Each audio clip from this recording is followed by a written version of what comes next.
संसार दुखों से भरा हुआ है, इनके लिए उपाय भी बताए गए हैं।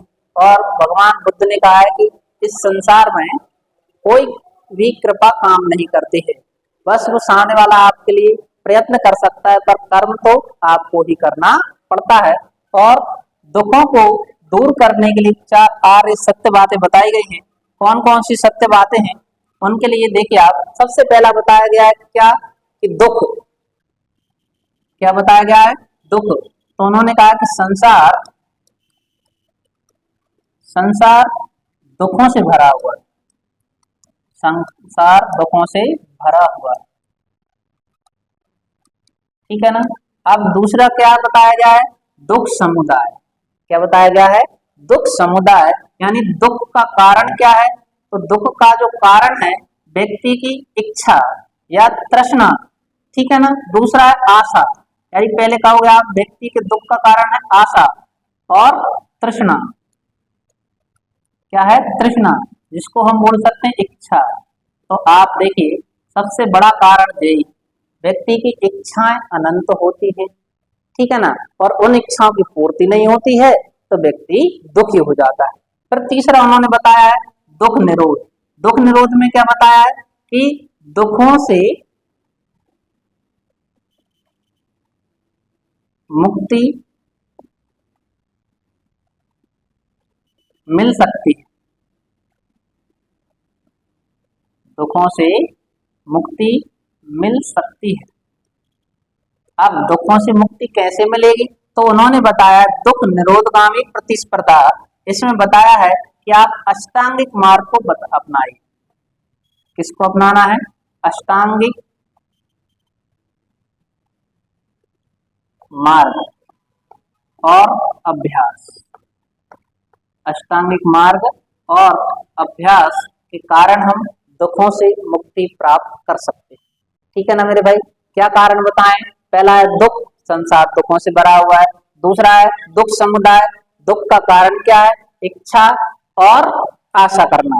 तीसरा दुख निरोध, यानी दुखों से मुक्ति मिल सकती है, कैसे मिलेगी, यानी दुख निरोधगामी प्रतिस्पर्धा, यानी उसके लिए उन्होंने अष्टांगिक मार्ग बताए हैं और अभ्यास। अब बात ये आती है कि अष्टांगिक मार्ग कौन कौन से हैं आपके, तो देखिए अब हम बात करते हैं कौन कौन से अष्टांगिक मार्ग हैं जिनसे दुखों से मुक्ति प्राप्त की जा सकती है।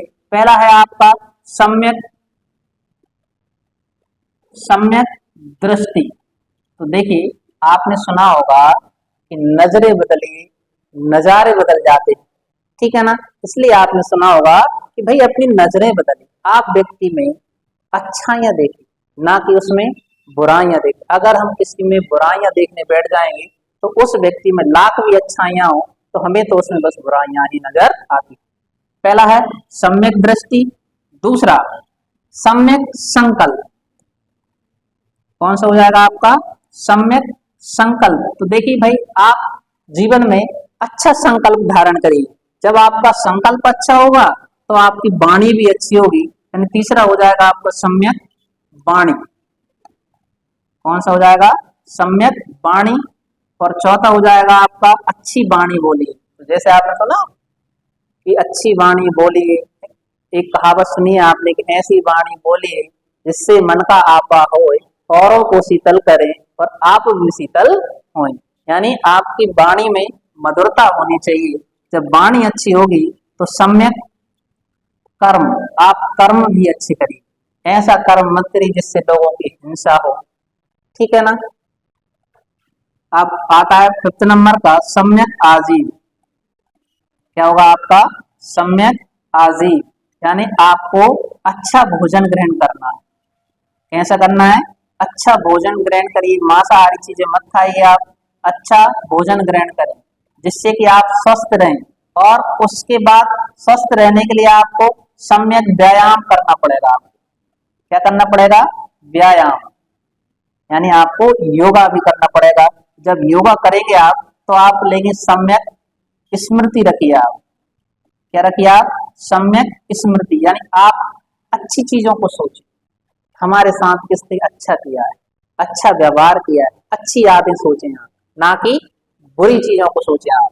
और लास्ट जो पॉइंट हो जाएगा आपका वो हो जाएगा आपका कौन सा, सम्यक समाधि। कौन सा हो जाएगा आपका सम्यक समाधि। तो देखिए मेरे भाई, भगवान बुद्ध ने ये कहा है, उनका कथन था कि शरीर को इतना कष्ट मत दीजिए जिससे कि वह टूटने लगे, और इतना उसको आराम भी मत दीजिए जिससे कि वह भोगी या विलासिता की चीजों में ढल जाए। इसलिए उन्होंने मध्यम मार्ग बताया है, और मध्यम मार्ग के लिए उन्होंने अष्टांगिक मार्ग को बताया। अगर इधर तक आपको समझ में आया है तो हमारी नेक्स्ट क्लास देखना ना भूलें, ज्यादा से ज्यादा लोगों में शेयर करें, ठीक है ना। चैनल को लाइक करें, शेयर करें और सब्सक्राइब करें। धन्यवाद।